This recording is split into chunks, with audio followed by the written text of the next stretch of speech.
Hello, everyone, and welcome to today's webinar titled Choosing the System to Answer Your Question. What question are you looking to answer? This is part one of our five-part series on organoids.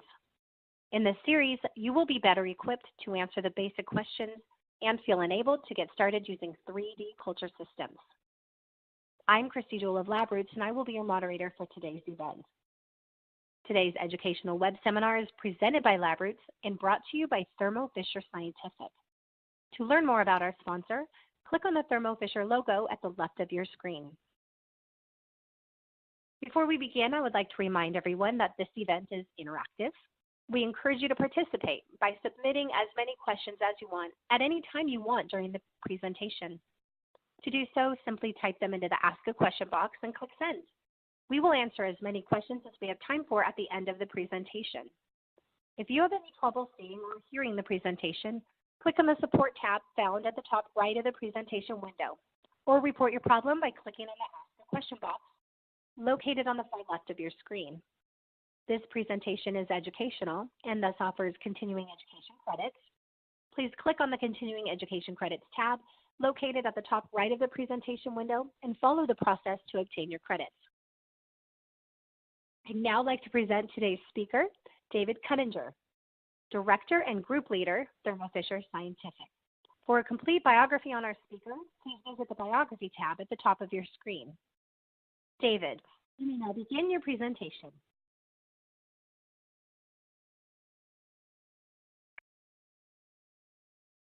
Okay, and thank you for that introduction, Christy. With that, I'll start with today's webinar. And that's going to be the introduction to an overview of 3D biology, discussing organoids, spheroids, and applications relative to traditional 2D culture. So moving on to our first slide. So this is really just taking a snapshot of the the field in terms of publication. The publications that are keyword searching under 3D models. And what you can see is that there's a fairly substantial ramp up over the last decade or so. And a few of the key highlights or representative sort of key discoveries along the way are highlighted here. Just notably work identifying one of the adult stem cell markers, LGR5, in 2009. And then more recent and advanced work showing the iPSC-derived mini-brain type structures, more complex cortical or neuronal structures that are formed using these approaches. So lots of interest, lots of growth, lots of excitement in the field, and really just, I think a lot more substantive advances to come. Okay, so what is a 3D model? And I think I'd preface this and say this is, a culmination of a number of viewpoints. I think that there is not exactly a single hard and fast rule, but this is, again, we've got to sort of frame the discussion and have a kind of a ground ourselves in language and terminology, and so that's what this slide is meant to do. And so really, what do we mean by 2D? And this is really just traditional monolayer culture. So shown on the left, where cells are grown adherently on plastic. And as we start to transition into 3D models, these can be both non-adherent models, which are shown more in the center. So with the spheroids or organoids. Or into more complex systems that can be interconnectedness of different tissue models, the so-called organ-on-a-chips type of culture systems, as well as printing. Bioprinting would broadly fall in this category. Yeah, so we'll get into some more sort of details and definitions of how one might subdivide or think about these various types of structures as we keep going. Okay, so with that, so yeah, what are these are maybe the two main flavors of 3D models that one hears about referred to oftenly. These are certainly not the only types of 3D models, but certainly common ones. And so I thought it'd be useful to include these this slide as a way of help to differentiating or helping define sort of contextually how these different types of cell structures can be different. And on the left, we've got spheroids. It's kind of a definition, a fairly verbose definition on here. That's really, I think the essence of it is that it's an aggregate of cells. Typically, well, they can be a single cell type or multiple cell types, and they generally will not self-organize in forming more complex or tissue-like structures. I mean, they'll organize a bit in forming actually the aggregates, but they tend to not be to generate much more complex structures. And we'll talk about some specific examples of spheroids, monoculture spheroids a little bit later, and highlight some of the reasons why they can be advantageous versus 2D.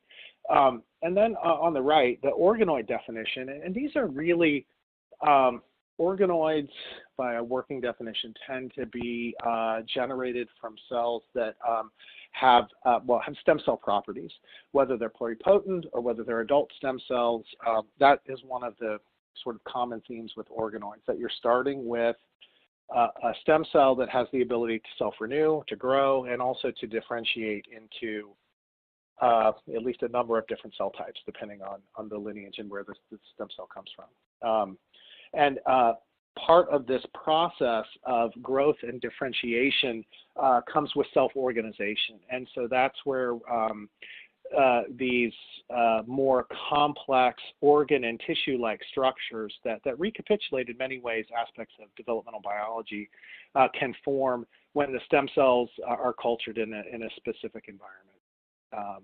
So that's I think in a broad painting with a broad brush. That's how we consider. That's how I consider the key differences between these types of 3D structures. Okay, so going into the next slide. So this is slide 5. So one of the key, sort of a common step in the forming these 3D structures, whether they're spheroids or organoids, is the aggregation step. So you're typically starting with cells that are individual cells. They could be coming off of a sort of trypsinized off of a monolayer dish, or perhaps even straight from tissue or from sorting or for some other method. So you start with essentially singularized cells, and those in the 4 blocker image here, those are for each quadrant. Those are the individual cells are shown on the left side.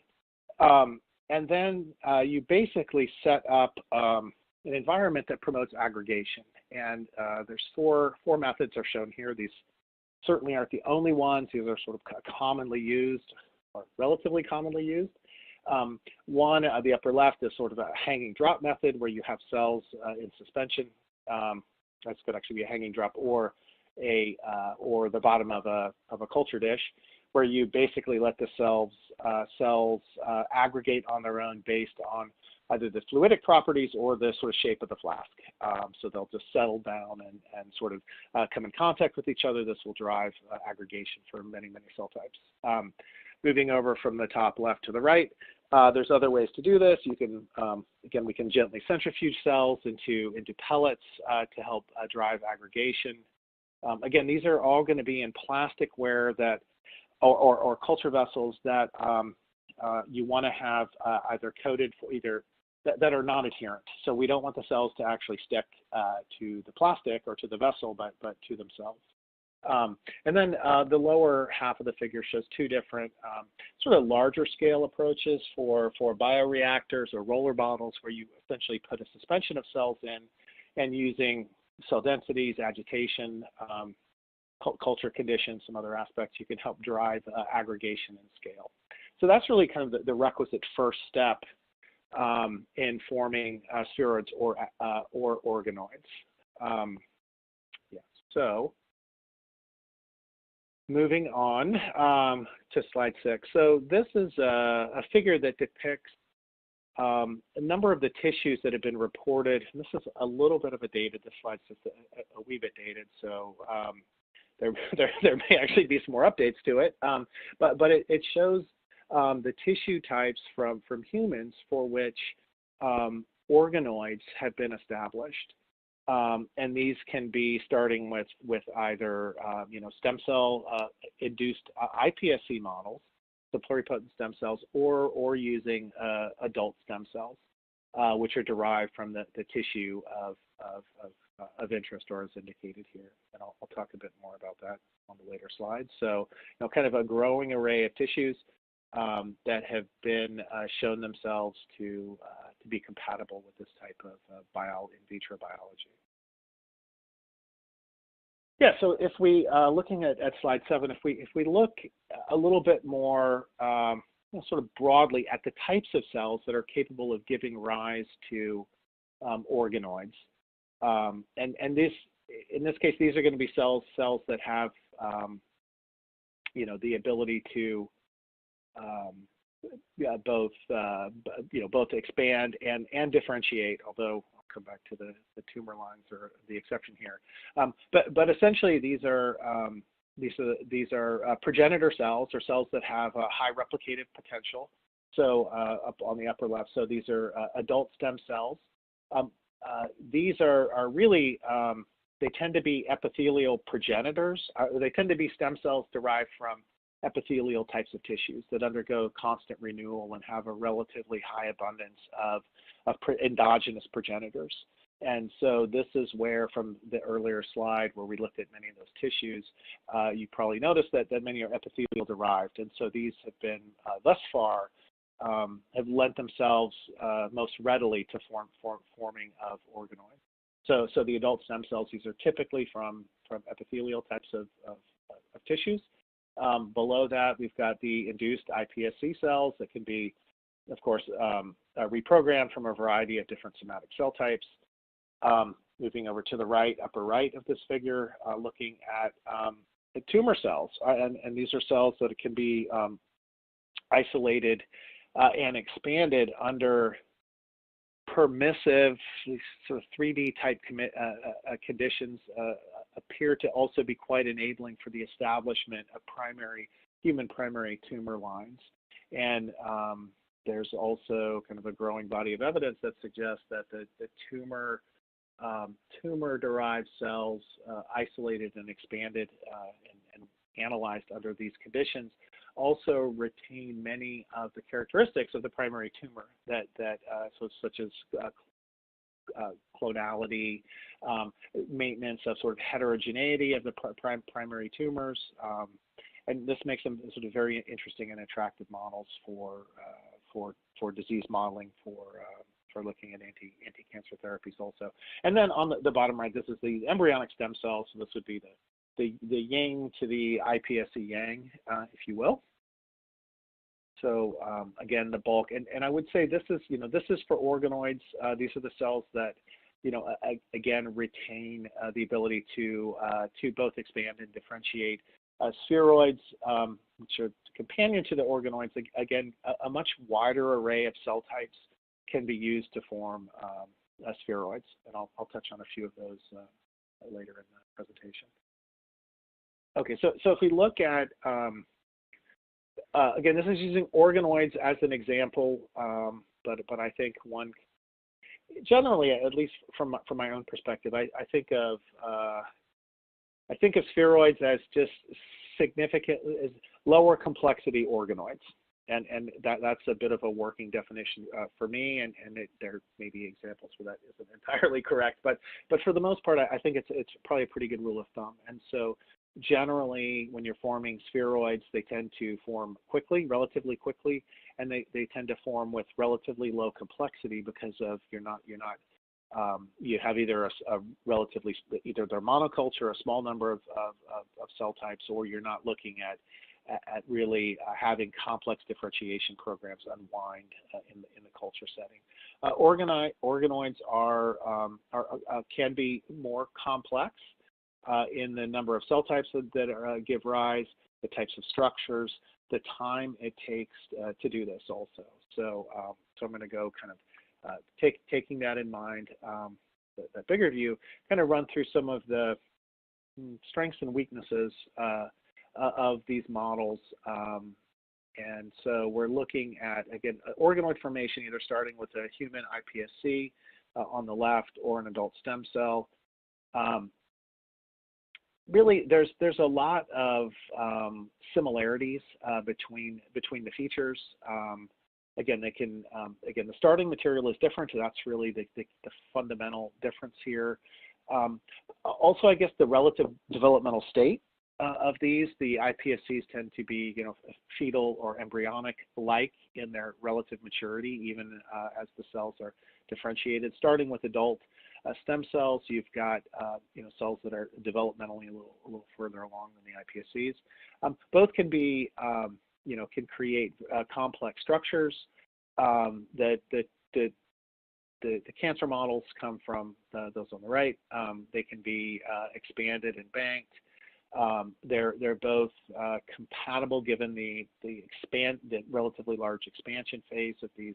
Both of these cell models can be. You can undergo editing, correction, and inducing disease-related mutations, correcting them, adding reporters, tinkering with these from a genetic standpoint, which enables the modeling, disease modeling, and various other applications that are indicated here. Looking at slide 9. So again, these are some of the challenges that are currently, that investigators face as they're working with these different models. So the slide layout's the same, and in some ways, many of the challenges are quite similar. One is consistency. This tends to be a bigger issue with the iPSC-derived lines, as one can generate much more complex cellular structures than with the adults. So again, you've got the iPSC cells are not lineage restricted, at least by nature, by their starting point. The adult stem cell models, are going to be more restricted to the tissue from which they were derived. So in some ways, they're sort of the developmental paths they can undergo are narrower, and these tend to overall have a greater consistency than some of than certainly with many of the stem cell derived models. The iPSC, sorry, the induced pluripotent stem cell lines. The protocols can be long and complex, particularly with the stem cell derived models. Consistency is still, overall consistency can be a challenge. Again, the immaturity with the iPSC derived. Scale is a challenge for both. I won't get into the details of the culture conditions or how to scale at this point. I know there are many people working on this, but it's still a real challenge. So hence the throughput and assays. And this is really an important aspect that you can appreciate so much of the instrumentation, assays, reagents, general approaches, and even benchmarking data. It's all built out, or the vast majority is built out on 2D cell models. So converting or shoehorning assays that we're used to using into 3D applications it can require some creativity and also some real technical challenges, because some things are just very, very difficult to translate directly from 2D to 3D, and I'll touch on some of this towards the end of the presentation. Okay, so speaking of 2D, so here's if we want to do a high-level comparison, or just kind of thinking about some of the key features of a traditional 2D culture system versus 3D. And so in some ways, why would you want to 3D. I hear a lot about 3D, for example, but how can I use it? What's the value for the types of problems that I'm looking at? And this slide is again adapted from a paper that's a few years old now, and I think maybe it's a bit of an oversimplification, but I think it does kind of give you sort of the broader comparison of 2D and 3D systems. And so I won't read the entire slide. You can kind of walk through it here, but looking at just sort of morphology, time to create models, overall applications with drug screening, with different types of assays, cost, etc. So you can start to think about really the fundamental drivers, or at least the thought, the wish, and the promise of the 3D models. Are they going to be more representative of in vivo situations, of which are where we have cells in a typically not growing on plastic, but in a three-dimensional environment. Now, one might consider that in vivo there's a lot of other interactions. How systems are interconnected, how cells and tissues and how communication works, how feeding and nutrient delivery works is all, we're still a ways from actual physiology, but generally cells can adapt a more, normal phenotype, or more normal-like, more in vivo-like phenotypes in 3D. Again, the 3D cultures can take a long time to form, to form, mature, and be able to use. There are complex structures, so this again provides some challenges with certain types of assays, particularly again lack of validated assays, or let's say a paucity of them as the as protocols, as the 3D systems are becoming more readily, more reliably made, as sort of appropriate benchmarking data is being generated, as we just get a better sense for really where are the times that the models are going to make the most sense to use, and other times that the 2D systems may be adequate. So I think from my perspective, there's still we're still kind of defining when does a particular model make the most sense. And again, I think you could use a table like this as a way to help define that, because certainly from a model complexity, from a biological complexity, the 3D models are very attractive, but they take a long time generally to make. They have generally more inconsistency than the 2D models. They're more expensive generally, typically because of time, but sometimes the types of reagents that are used too. So again, it's I think it really depends on the type of question you're asking, the time frame that you're working in, and some budgetary constraints also are considerations. So, okay, so moving on to slide 11. So I'm showing here, this is really just kind of thinking about one aspect of biology and where organoids and spheroids may be helpful, and that's within the drug discovery process, pipeline, if you will. So this is a bit of a complex slide, but I think it conveys some interesting points. And if you start at the top and working down, it's really, when you're looking at during drug development, there's typically kind of an upfront target ID, and then a screening process that where you'll sort of winnow down a fairly substantive number of potential drug candidates, where you really need throughput, and you want to be able to make good selection choices. And then once you start to winnow that list down, you want to come in and say what are the most efficacious compounds. This is sort of the lead optimization preclinical work. You start to do some of the early toxicity, and then getting into your phase studies, your clinical studies. So organoids and spheroids have promise in this workflow. And I think, right now, once, I think it remains to be seen if we get better predictivity on the targets, and at a large scale, although there's an awful lot of interest in this right now. Clearly, there's been the use of organoids in the cancer tumoroids, if you will, for personalized medicine or doing drug screening, sort of real time or both, not only screening but looking for therapeutic optimizations while a patient is undergoing palliative care is happening now. So there's some sort of very exciting aspects here. How scalable this is. Can we start to use these in more predictive, sort of safety testing, and as well as speeding, either reducing the number of animals or speeding, the route to the clinic? These are all promising applications. As far as I know, this is an area of active investigation.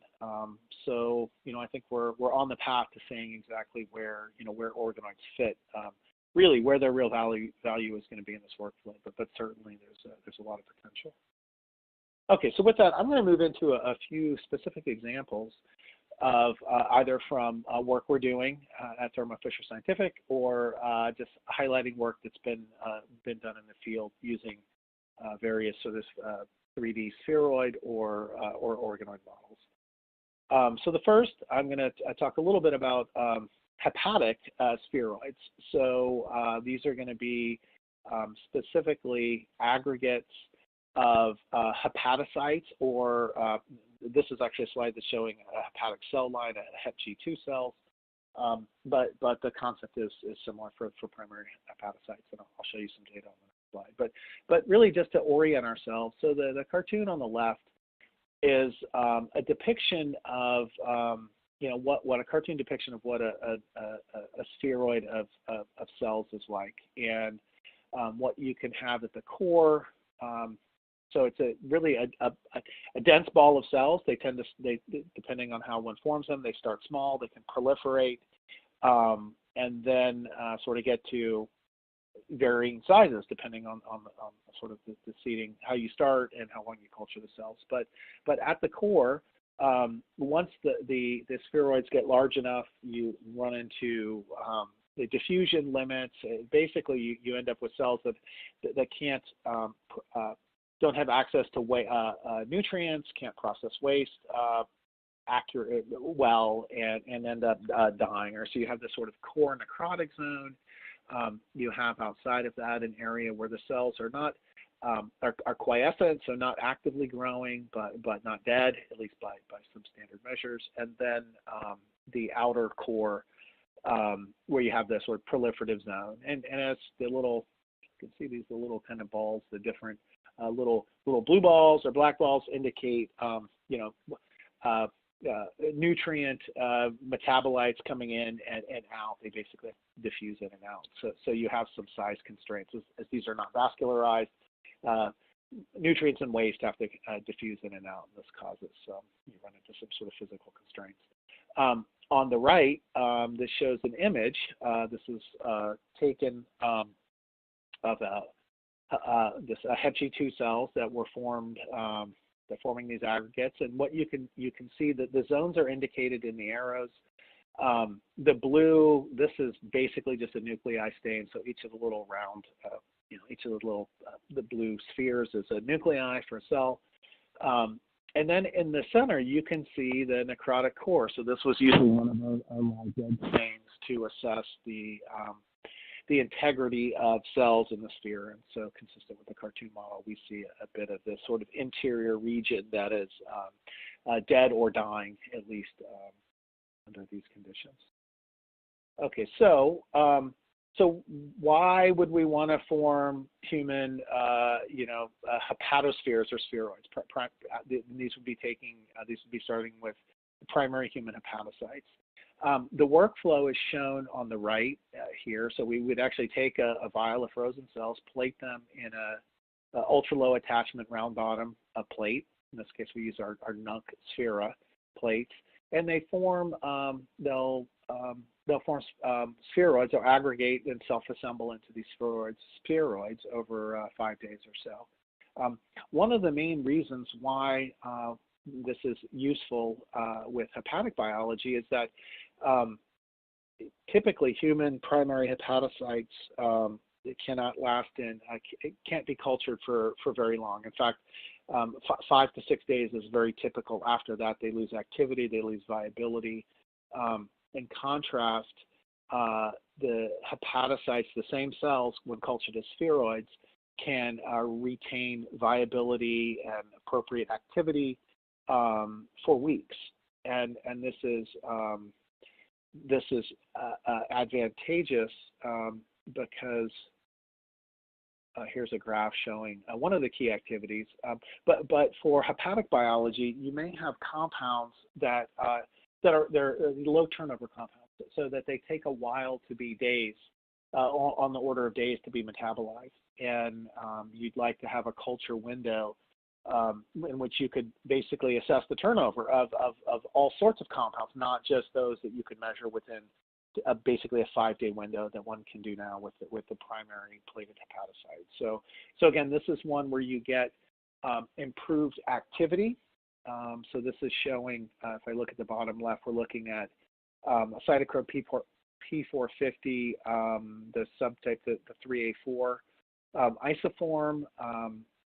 Its activity is greatly improved in spheroid culture, and then this is maintained even higher than the monolayer cultures out to 3 weeks.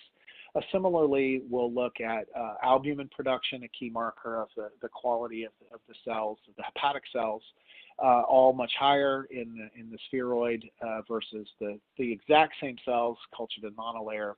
And in this case, we're looking at this is again CYP 3A4 levels over time. So so again, this is a case where we get in culturing the cells as spheroids, get better viability, better longevity, and greater sensitivity to certain metabolites and pathways that are really important for folks looking at drug safety, drug testing, ADME, tox type works.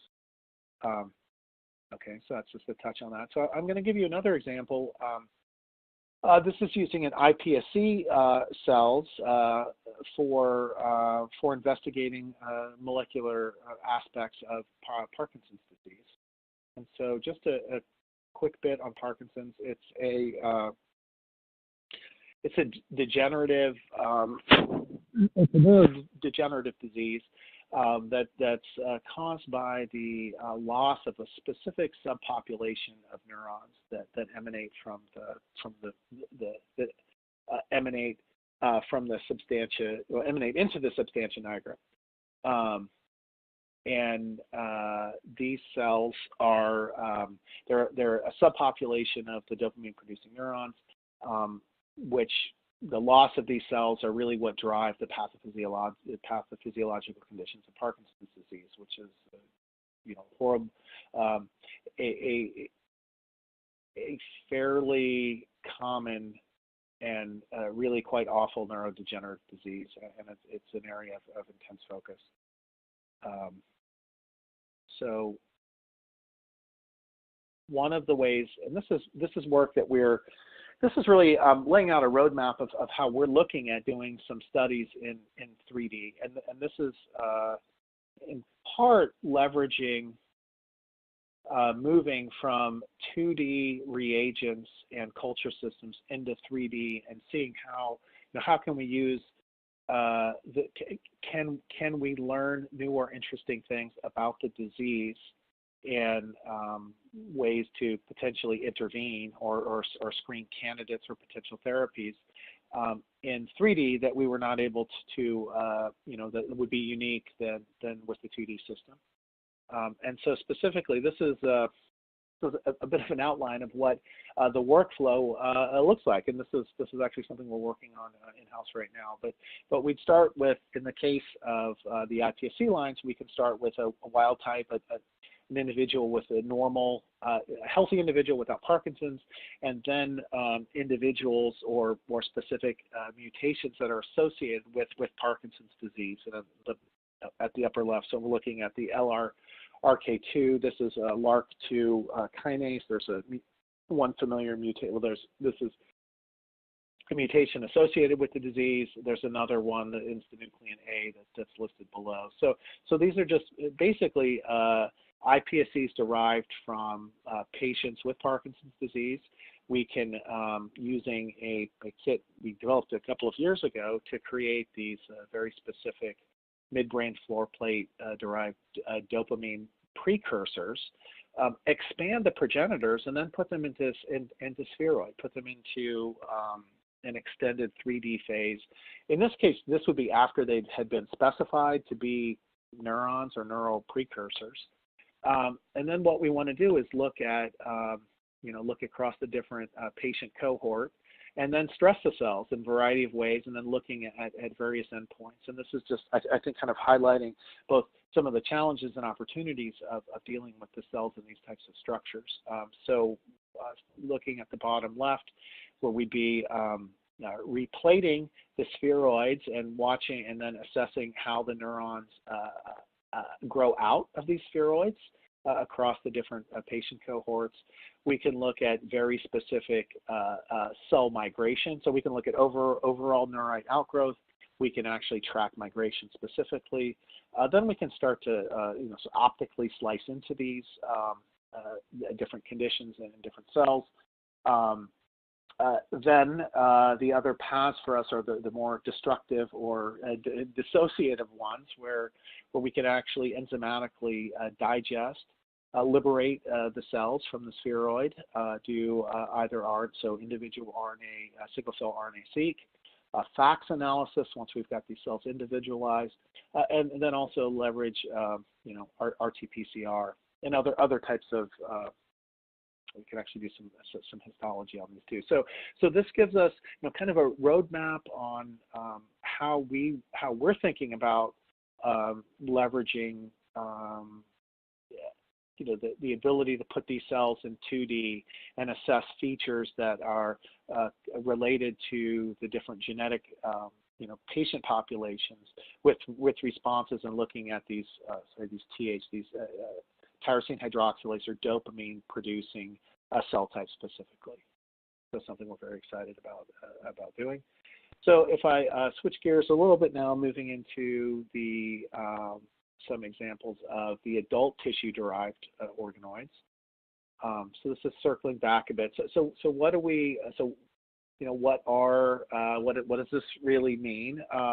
So it's essentially harnessing the ability to capture, isolate, or clonally sort of outgrow resident progenitors. So tissue-specific progenitors, and a number of the tissues are shown here. These can also, so these types of organoids can be derived from these tissues from normal and diseased or cancerous tissue. So again, very, very powerful tools to enable the study of developmental biology, to recapitulate these tissues for disease modeling and for cancer oncology studies specifically. The applications for the organoids are broad. This shows, again, many different ways one could think about using them. Again, I think I touched a little bit on the personalized drug development. There are potential, at least certainly interest in therapeutic applications of the organoids, although I'd say the days are still early now, but certainly a lot of promise there. So going back into people or informing about, informing clinical, informing and guiding clinical decisions, as well as being used therapeutically. The right paths are more of the sort of in vitro applications of these. So really quite diverse and exciting to see where the field is going. where it will go. The next slide just highlights two, real-world examples of the value of these adult stem cell models in therapeutic applications. So this is actually work from different investigators in the Netherlands. One showing basically, it's really both papers are actually really quite amazing. But the functional the paper on the left here was essentially using patient-derived intestinal organoids to screen for basically a practical screen of drugs or therapeutic agents to treat cystic fibrosis, and in ways that essentially the drugs could be, that the therapy could be screened ex vivo to look for to better fit a patient's, individual patient's genetic background or ability to respond to the different compounds. So really pretty remarkable application of this. And the other on the right is really looking at kind of a paper demonstrating the fidelity in which the cancer-derived, at least breast cancer-derived tumoroids recapitulate the primary tumors and thus become interesting and at least somewhat faithful models for studying oncology there. That is not it's hard to do, and it really can't be done in standard 2D. So really neat stuff. Okay, and again, this is just a figure taken from the CFTR work that shows one can actually go in and correct, edit the CFTR-associated mutations with a CRISPR-Cas9 approach, then screen these edited patient-corrected cells in the organoid assay, and they show a sort of a repair, the loss of disease phenotypes. So kind of a proof in concept for repair. Okay, so lastly, what I wanted to go over was just characterization and analysis of these complex structures, because this is really not a trivial thing at all. And as I mentioned earlier, there's a lot of adapting 2D methodology to 3D biology, and it in some cases leaves quite a bit to be desired. So this is certainly an area where much work and development is needed.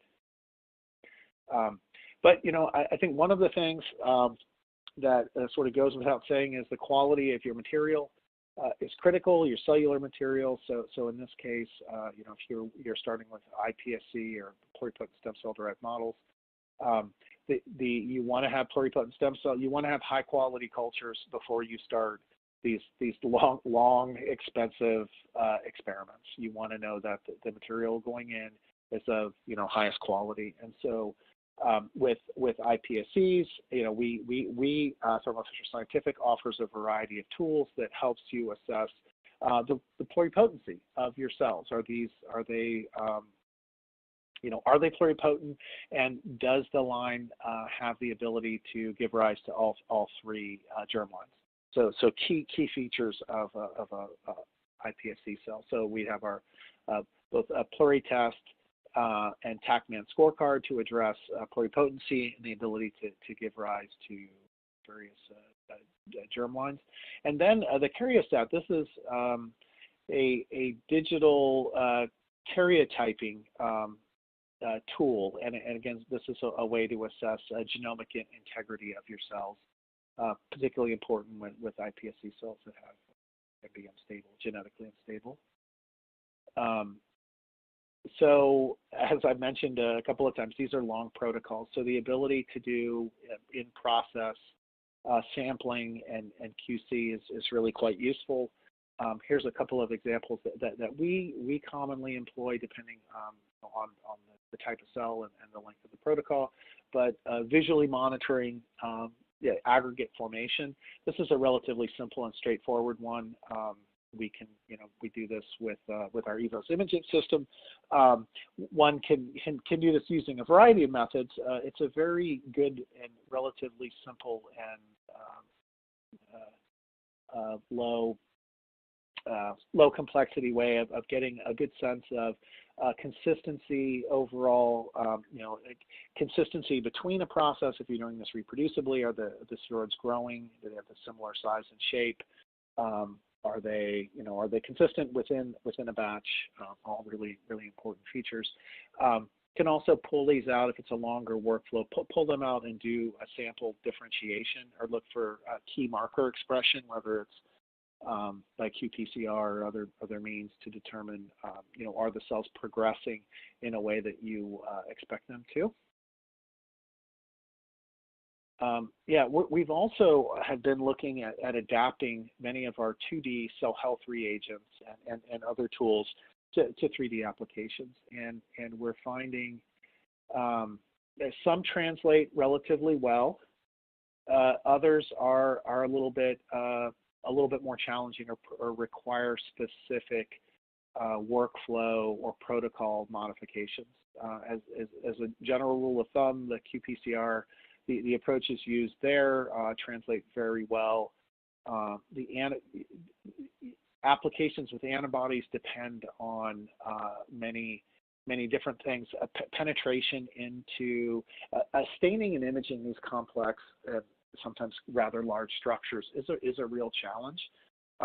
Just being able to do optical slicing in, to do either embedding and physical slicing, all depending on the model that you're doing, what you want to look at. These are all approaches that you may want to employ, and really starts to fall into the space of almost histological analysis, depending on the size of some of these. So their protocol optimization for these structures is really quite important. I know for many of our cell health reagents and other imaging and analysis tools, we at Thermo Fisher Scientific are putting out specific application notes and guidance on how to handle, and as well as specialized reagents to create more standardized and hopefully consistent protocols for analysis of these types of structures.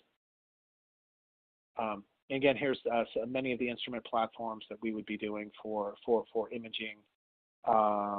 Plate reader based analysis with some of the cell health reagents and qPCR systems. And I think so. This is, I'll just leave you with this is some images of these were neural organoids these are just about 3 months old that we had fixed and done cryo embedment, slicing, and histology, immunohistochemical staining on. And so it's a lot of work to get to this point, 3 months of culture and a week or so of handling and staining, but you can end up, generating these very lovely, very complex structures. What you'd see in here, these are the formation of these sort of a neural rosette or neural progenitor rings or rosettes that clearly are visible within the larger organoid. Okay, and with that, I'll just go to a wrap up. I hope this was interesting and at least somewhat informative for you. What we really wanted to try and achieve, or at least to highlight, the differences in the types of 3D structures that one can form, with different types of materials or different starting points, and how they compare broadly to their 2D brethren. Some of the sort of challenges and key parts of the workflow with these, and again, what we're doing now and what we'd like to see and support in the further advancement of these models in basic discovery and in clinical with clinical applications. Okay, so with that, I think I will I'll wrap and go to Christy. I think we might have a few questions we can move into. Thank you. Yes, David. Yes. Thank you, David, for that informative presentation. We do have questions that have come in. And if you'd like to ask David a question, please click on the Ask a Question box located at the far left of your screen, and we'll answer as many questions that we have time for. Okay, let's get started. David, our first question. How do I tell if 3D is right for my project? It seems like a lot of work compared to traditional monolayer culture. Yeah, that's a good question, and I don't think there's not a simple. Unfortunately, I don't think that there's not a simple answer. I think from my perspective, it's really it depends on what you're doing, what types of questions that you're trying to ask. Maybe an example. I'll give you a specific example. This might help. I think that for example, if you are studying someone who is studying complex, let's say a complex neurological disease like schizophrenia, for example, or Alzheimer's, where they're different. It's not a single mutation. It's not a single cell type. It's a variety of cells. It's a network disruption and communication and interactions between multiple cell types. That can be very, very difficult to recapitulate in 2D. Either creating all these different cell types individually and mixing them together, or another approach is to take this, form these cortical or these organoids that but the process of sort of undergoing development in this sort of 3D structure will naturally form or can be coaxed to form many of these different cell types in an architecture that at least somewhat resembles the sort of in vivo situation. So you can, if you're studying something that's complex, this is a very nice way to model something that's complex, but that comes at a cost from kind of time and throughput. So I think it's really what you're studying, and do the types of models, are they really going to add value relative to 2D? So that's not a very clear answer, but that would be my 2 cents on it. Thanks, David. Our next question. What do you see are the major hurdles in establishing and routinely using 3D culture? Yeah, that's a good question too. I think to me that's a little bit more straightforward.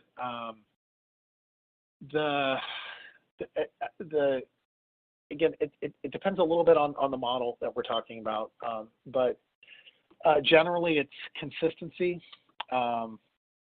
Some models are more consistent than others, though. So consistency, scale up, scale, and I guess scales in the eye of the beholder, so to speak. But if you want to get it at sort of large scale, pharma level screening on these, those are still real challenges. Time, some of the workflows take, again, this can vary depending on the model. So some of the models, particularly the iPSC-derived, organoid models, can take months to form well, and so boy, that's a while. And then the assays, again, I touched on this a little bit in the slide. The breadth of assays can be limiting for some of the 3D structures. So advancement in imaging and other types of analysis tools that are more compatible for 3D it's still a challenge. Okay, our next question. Why are most of the adult organoids derived from epithelial tissues? Yeah, I think basically, so my sense on this is that they are the epithelial, so these epithelial tissues in general undergo constant renewal. That's just sort of how they're built. So they have a relatively robust population of stem cells or progenitors that give rise to that are there for the normal health and sort of maintenance of the tissue. So I think they're just. And there's some commonality between epithelial cells from different tissues, so I think that the approaches that work for one epithelial cell type can broadly be applied. There's certainly some improvement required. There's some tweaking required, but can be applied to other epithelial cell types. Other tissue types are a little bit. Either they don't naturally regenerate as much as the epithelial cells, so I think the resident stem cell or progenitor population is lower, or we're just not as good at finding them and pulling them out of the tissue. So I think again expect to see more improvements as we understand more about these other non-epithelial progenitors. But I think that's sort of my sense of things at least. Thank you, David. Now we have time for just one more question, but I want to remind our audience that any questions we did not have time for today and those submitted during the on-demand period will be addressed by David via the contact information you provided at the time of registration. Our final question for the day, let's go with this one. Is Thermo Fisher Scientific developing new reagents designed to improve 3D workflows? Yeah, well, that's a question I really like. Absolutely. I think we're trying to do. We at Thermo Fisher Scientific are really tool providers, and we look to support the research researchers in a wide array of endeavors, and we've been following kind of the evolution or the evolution, but kind of as the 3D as the sort of this latest and very exciting wave of 3D biology with much interest. And so I think our approach has been kind of multifold. One is where what's easy, what can we adopt, what do we have now that can be readily adapted to either use for culture, for creation of these models or the analysis of them. So kind of our first, and we look and see what people are doing, what's the field doing, and it's for the most part taking reagents and models that were designed for 2D for the most part, and then applying them in 3D. So the first part is can we not repurpose but provide better guidance on current tools. The second part, our second sort of piece of that is we've been actively looking really even across the company at the development or bringing in and developing new types of tools that are really specific for 3D applications, whether they're improved ways to fix and visualize these complicated structures, applications on our confocal high content imaging system or other technical platforms that we have, which are quite diverse. Applying them in 3D, and then even maybe a little closer home to home for me and my team is looking at developing culture reagents specifically for 3D applications. So instead of, for example, just taking a bottle of DMF-12 and using it in a 3D application, what if we built the media or the reagents specifically for 3D applications, and would they work better? And I think this is the type of stuff we're looking at right now also to see how can we make some a range of improvements there. So again, so kind of sorry, a bit of a rambling answer. Very interesting space for us. We're actively looking to again provide better tools and reagents for the research community. I guess I'll leave it at that. Thank you, David, and thanks for clarifying these basic questions and enabling us to get started using 3D culture systems. Now, do you have any final comments for our audience? Oh, final comments.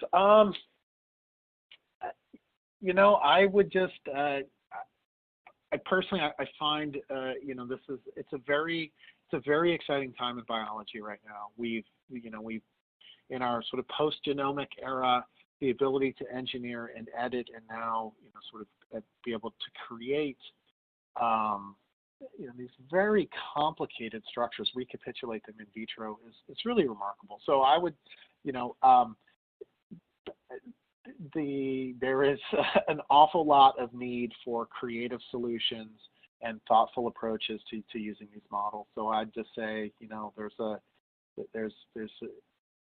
it's an exciting time. There's a huge need, and I think it's really just your imagination's the limit here. So I, you know, encourage us all to do well. And yeah, so that's my sort of philosophical ending to the webinar. Thanks, David. And you do help make this even more exciting. We appreciate your time and your efforts and your research.